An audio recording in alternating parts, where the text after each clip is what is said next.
Embora os discípulos de Jesus devam ser vistos praticando boas obras, eles não devem fazer boas obras com o objetivo de serem vistos. Esse conceito geral está presente nesse bloco do Sermão do Monte que vai do capítulo 6, do verso 1 até o 18. O Senhor Jesus Cristo começa no versículo 1 contrapondo a verdadeira justiça com a falsa justiça. A justiça falsa que é reprovada e não tem recompensa, basicamente porque ela é feita com o intuito de aparecer, de fazer boas obras com o objetivo de serem vistos. Jesus diz assim: tenham o cuidado de não praticar suas obras de justiça diante dos outros para serem vistos por eles. Se fizerem isso, vocês não terão nenhuma recompensa do Pai Celestial. A justiça verdadeira é comparada com a falsa porque a verdadeira é feita diante de Deus, a falsa justiça é praticada diante dos outros. É um ator representando num palco, encenando algo para ser visto. A verdadeira justiça busca o aplauso do céu, não a aprovação, a admiração e o elogio das pessoas. Como a gente pode dizer, se é like que você quer, like é tudo que você vai ter. Em terceiro lugar, a verdadeira justiça espera a recompensa divina.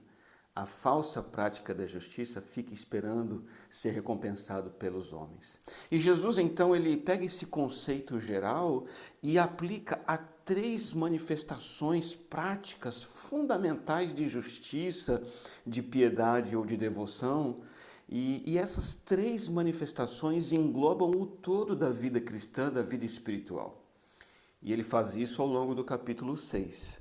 A primeira manifestação prática é a dádiva de esmolas, nos versos 2 a 4, que envolve a nossa obrigação para com os outros de modo geral. A segunda é a prática da oração, que envolve as nossas obrigações para com Deus de modo geral, nos versículos 5 a 15. Em terceiro lugar, Jesus aplica esse conceito à prática do jejum. Podemos dizer que diz respeito às nossas obrigações para conosco mesmos, nos versos 16 a 18. Hoje nós vamos focalizar a questão das esmolas, nos versos 2 a 4. E o padrão de abordagem de Jesus vai ser o mesmo nesses três temas, nessas três obras fundamentais de justiça. Primeiro, ele vai descrever e condenar a boa obra exibicionista da religião corrompida. Depois, ele vai ironizar os resultados pífios e limitados dessa falsa piedade, se é like o que você quer, like é tudo que você vai ter.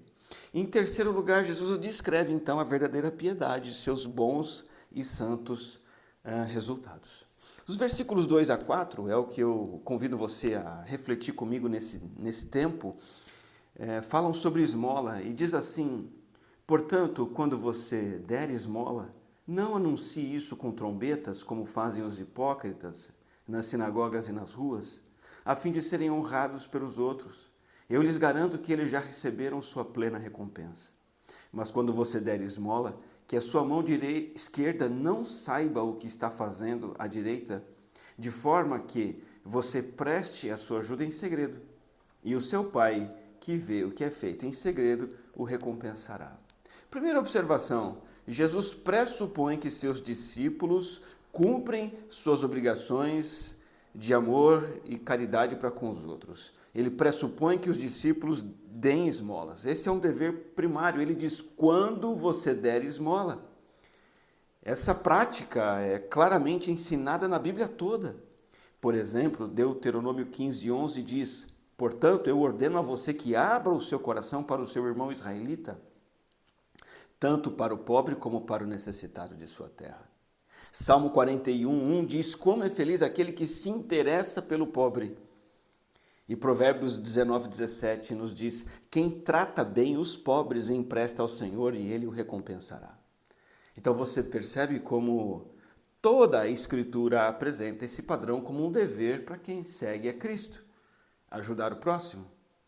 Aqui no Sermão do Monte mesmo, no capítulo 5, versículo 45, o Senhor Jesus Cristo mencionou que nós Devemos ser filhos do Pai que está no céu, um Pai que faz raiar o sol sobre maus e bons e derrama chuva sobre justos e injustos, e nós devemos fazer o mesmo.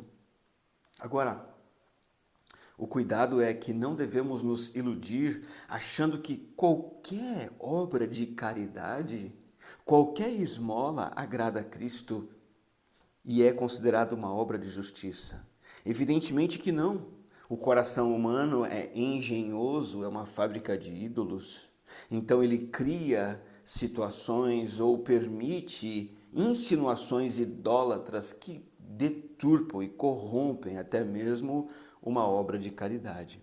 Então o Senhor Jesus Cristo nos ensina o que fazer, por que fazer e como é a devoção genuína, diferente da falsa piedade. E ele começa abordando a maneira errada de dar esmolas, de praticar a generosidade e apresenta os seus resultados.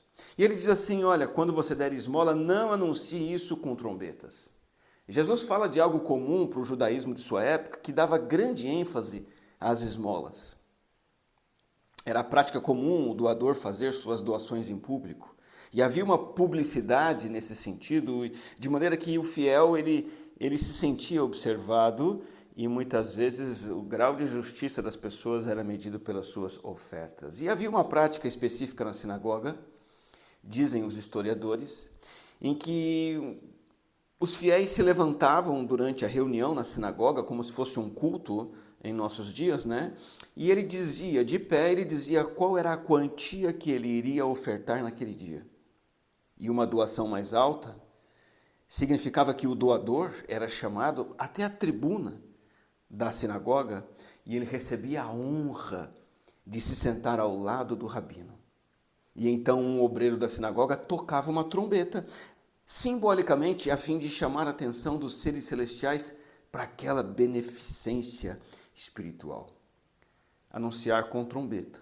Outro sentido pode ser na prática da época também de que as trombetas do Templo de Jerusalém convocavam os cidadãos a contribuírem com alguma causa urgente.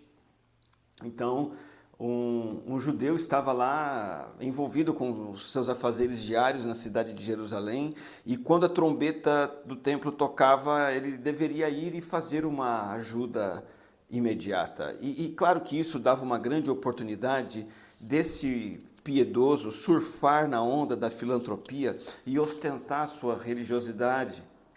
Então, quando a trombeta tocava, o que fosse hipócrita ia largar tudo, sair às pressas na rua, todos o vendo, sabendo para onde ele estava indo e chamando atenção para a sua espiritualidade.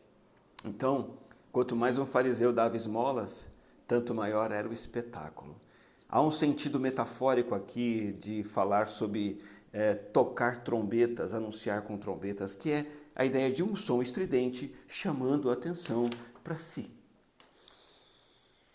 Jesus diz assim, quem faz isso são os hipócritas nas sinagogas e nas ruas.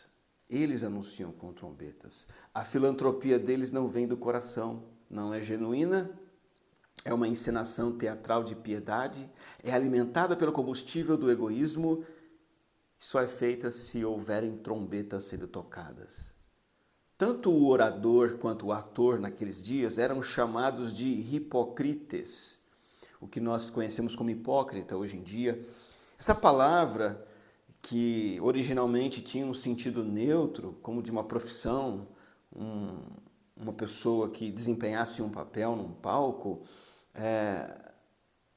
seja como um orador, seja como um ator, ela acabou se tornando um termo negativo para expressar uma pessoa que está disfarçando, que está dissimulando, que está aparentando aquilo que ela não é.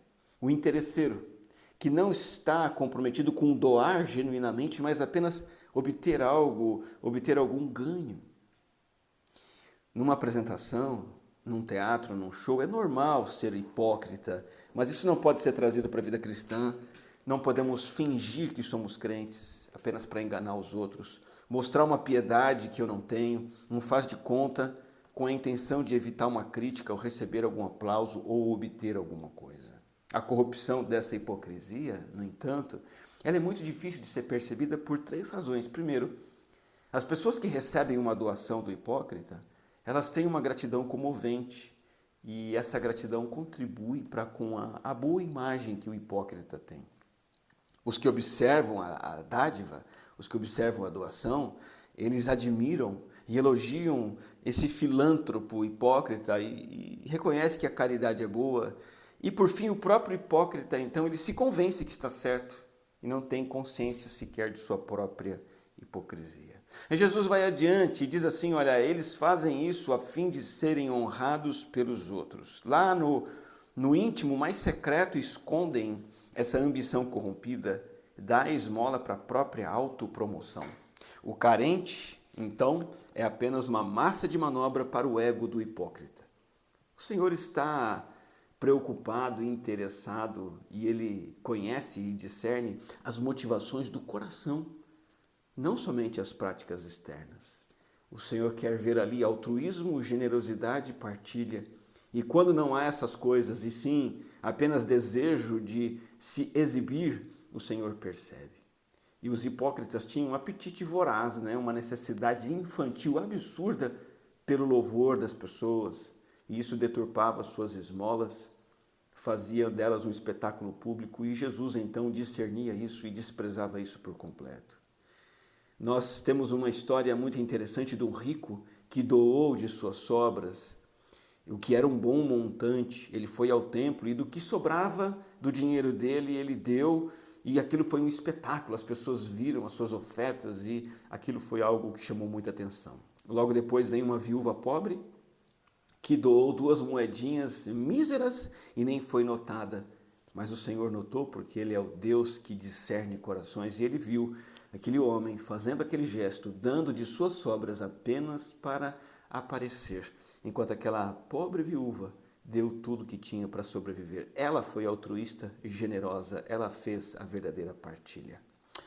Isso acontece na igreja em nossos dias. Por exemplo, nós sabemos de igrejas cujos vitrais, que são caros, trazem os nomes dos doadores. Então, fulano de tal doou este vitral e o nome dele fica registrado ali para que todos saibam. Um crente frequentou uma igreja e contou que no culto, na hora das ofertas, naquela igreja, as pessoas balançavam notas de alto valor e balançavam assim com a mão bem erguida para que todos vissem o que estavam dando antes de colocarem no cesto de ofertas. E eu conheci uma experiência muito triste de uma igreja batista, em que um membro utilizava o seu dízimo alto, era o dízimo mais alto de toda a congregação, e ele manipulava e ele utilizava o seu dízimo para controlar a igreja e o pastor, a ponto de reter o dízimo caso não fizessem aquilo que ele queria que fosse feito na igreja. É claro que vários pastores passaram por aquela igreja, não conseguiram aguentar muito tempo por causa da pressão desse homem e a igreja sofreu muito com isso. Veja, motivos ocultos que deturpam sutilmente o pensamento, a motivação e a vontade. Mostram um ego que anseia por reconhecimento, um ego que leva a pensar sobre si mesmo, fiz algo de nobre, eu fiz uma doação, eu sou melhor que os outros, eu dou o dízimo, se todos fossem como eu, a igreja seria muito melhor. A verdadeira misericórdia significa ajudar o corpo, a alma, o necessitado, através de um sacrifício voluntário e desinteressado de si mesmo. Agora, fazer da caridade, da esmola, do dízimo, um trampolim para a autoprojeção é o maior dos absurdos, é pior até mesmo do que não doar. Por quê? Porque traveste a vaidade e o orgulho com um gesto de misericórdia, disfarça, deturpa, então, o benefício ao outro através do auto-benefício. O egoísmo toma lugar do altruísmo, mas disfarçado de generosidade. Isso é extremamente diabólico, terrível. E Jesus termina essa reprovação dizendo, olha, eu garanto que os hipócritas já receberam sua plena recompensa. Esses que tocam trombeta para si, o golpe publicitário deles funciona. Eles conseguem o que querem, a fama, o aplauso, a admiração, mas isso é tudo o que recebem. O termo receber recompensa plena tem a ideia de receber um pagamento e então emitir um recibo por esse pagamento, declarando quitação plena.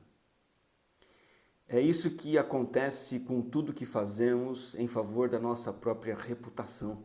Nós defendemos a nossa reputação, mostramos aos outros e isso funciona, e é isso que nós recebemos de Deus. Deus assina um recibo e diz: pronto, está pago. O teu gesto de bondade já foi pago. Qual foi o pagamento? A admiração das pessoas. Que tristeza, que coisa lamentável. Deus tem em mãos os recibos de que já fomos pagos pelas boas obras que nós fizemos com o louvor dos homens. Fomos admirados pelos homens e é isso o que nós teremos. Não há justiça verdadeira diante de Deus, não há piedade sincera, não há o que ele recompensar. Agora, Jesus avança para algo que é do nosso interesse e a parte mais importante, eu diria, que é a abordagem correta da doação e o que ganhamos com ela. E Jesus diz assim: quando você der esmola, ou seja, quando você praticar beneficência de qualquer tipo, aqui há um sentido amplo de misericórdia, compaixão, de sofrer junto, envolve tudo que o discípulo de Jesus deve ao próximo: amor, consideração, respeito, ajuda, caminhar juntos, sofrer juntos, ser empático. Quando você ajudar alguém, Jesus diz que sua mão esquerda não saiba o que está fazendo a direita. Veja, aqui não significa ajudar sem saber o quanto está dando, até porque isso é impossível, até porque também isso é má mordomia. Nós somos mordomos e devemos contabilizar rigorosamente o que ganhamos e no que gastamos, então não é para fazer ajuda às cegas.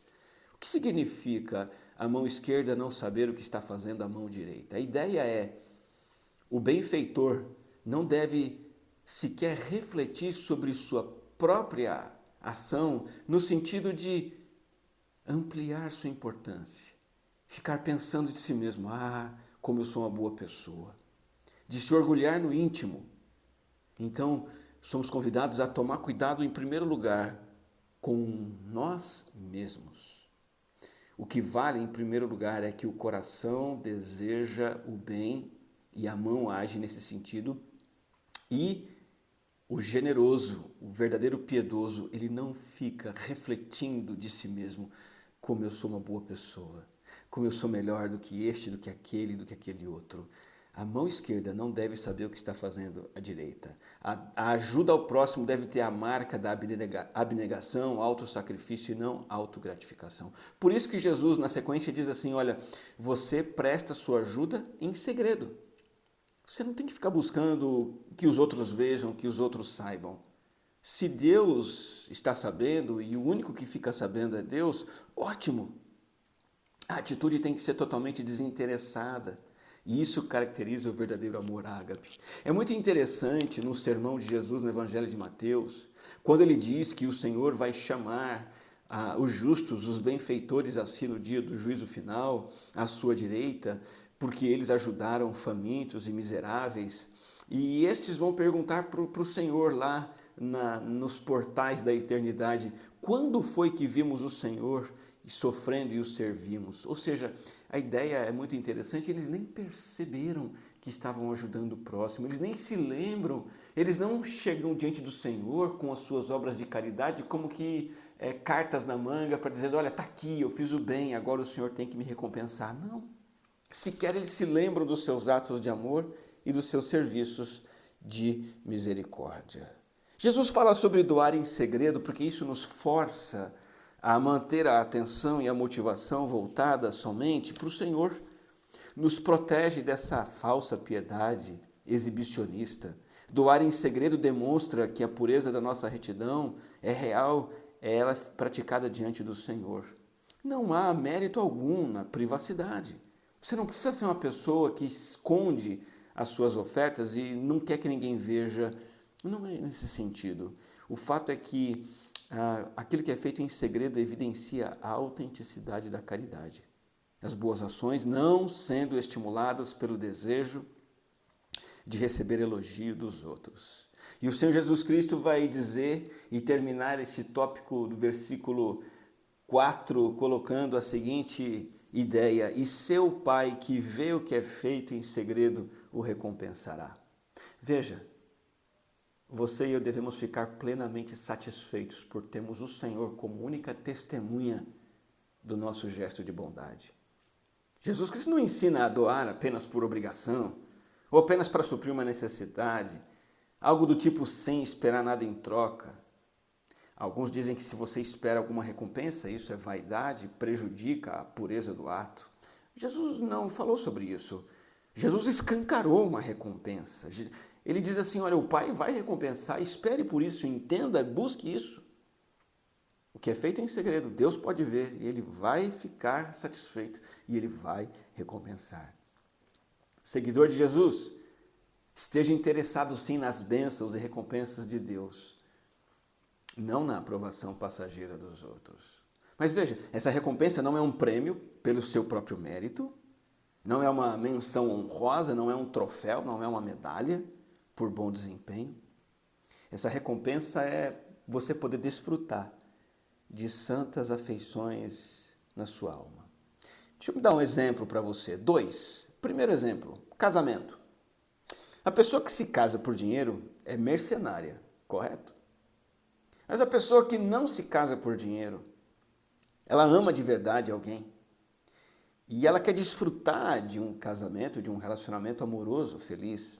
Ela não é mercenária. Mas há uma recompensa envolvida, o próprio casamento é a recompensa apropriada. E ele não é mercenário por desejar isso. É assim com a recompensa do Pai Celestial. A recompensa é a própria atividade sendo consumada e não um ponto extra, um bônus extra, uma bênção à parte. Você não deve ajudar o próximo para aumentar o seu salário. Dar dízimo para ficar mais rico, ficar numa boa.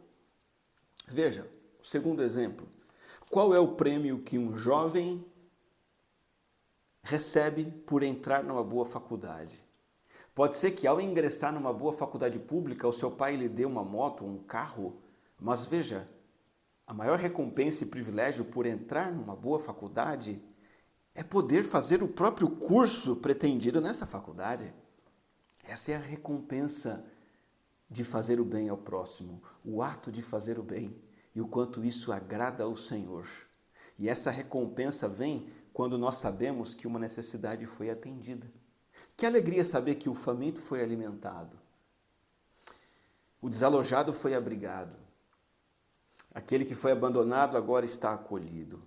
Isso o dinheiro não compra, isso não tem preço, essa recompensa é extraordinária. E a recompensa maior de desfrutar de uma experiência com Deus, de adoração autêntica, um sacrifício vivo e agradável a Deus, que chega a Deus de bom grado. O próprio Deus e a aprovação de Deus é a recompensa e não há nada mais valioso do que isso. Eu queria dividir com você algumas práticas diante daquilo que aprendemos aqui. Se você realmente deseja tão somente a aprovação do Pai Celestial em tudo que faz, especificamente falando por meio da ajuda ao próximo, se é isso e se você não está buscando autocongratulação ou admiração de outros, pense nessas coisinhas práticas. Em primeiro lugar, na sua casa, no seu lar. Faça boas ações ali. Seja uma boa pessoa, faça o bem, sem ser mandado, mesmo quando você não é visto, em secreto. Isso força a sua motivação a ser correta e você está ali fazendo bem aos seus familiares para agradar a Deus, lavando um quintal, uma louça, colocando o banheiro em ordem, arrumando um quarto. Faça boas ações, voluntariamente, mesmo que em segredo. Segundo, doações anônimas. Talvez você possa inserir isso nas suas práticas religiosas. Com regularidade, procure doar algo para alguém sem que ninguém saiba. Suprir uma necessidade que só Deus vê. Isso vai te ajudar a se tornar uma pessoa que realmente faz o bem para que Deus veja e para que Deus recompense. Se você serve na sua igreja, na sua comunidade de fé, faça uma revisão e uma autocrítica sobre suas motivações. Por que você tem feito o bem ali? Será que é para que as pessoas te vejam? Ou é porque realmente você quer honrar o Senhor e abençoar a vida dos outros? Que tal você procurar algum projeto social, uma ONG, uma entidade cristã, que pratica filantropia e você se voluntaria e faça isso sem que ninguém saiba. Coloca na sua agenda semanal. Isso é uma maneira de você amar o próximo, ajudar o próximo sem que ninguém saiba. E acima de tudo, ganhe essa autoconsciência de fazer o bem. E depois que você fizer o bem, você dizer a si mesmo o que Jesus mandou você dizer lá em Lucas 17:10. Quando tiverem feito tudo o que for ordenado, devem dizer: somos servos inúteis, apenas cumprimos o nosso dever. Isso exclui qualquer forma de busca de autocongratulação, autopromoção. Eu sou servo inútil, eu só cumpri o meu dever diante do Senhor, não há de que me orgulhar, não há motivos para que eu seja aplaudido. E por fim, tome a iniciativa de doar na sua igreja, seja para obra missionária, seja para promoção social, seja para caridade, seja para o sustento da igreja. Tenha essa iniciativa de doar sem precisar de insistência, apelo, pressão, clamor, sem precisar que o pastor implore, que o líder do departamento financeiro ameace que a igreja vai ficar sem água e luz porque os irmãos não estão contribuindo para pagar as contas. Não é assim que deve funcionar. Nossa contribuição tem que ser generosa, altruísta, voluntária e disposta. Que o Senhor possa fazer de você um doador que não toca trombetas para si, que não é um hipócrita, mas alguém que dá esmola sem que a mão esquerda saiba o que a direita está fazendo. Alguém que ajuda e contribui em segredo. Alguém que espera e recebe a recompensa do Pai Celestial que vê tudo que é feito em segredo. Que Deus abençoe sua vida.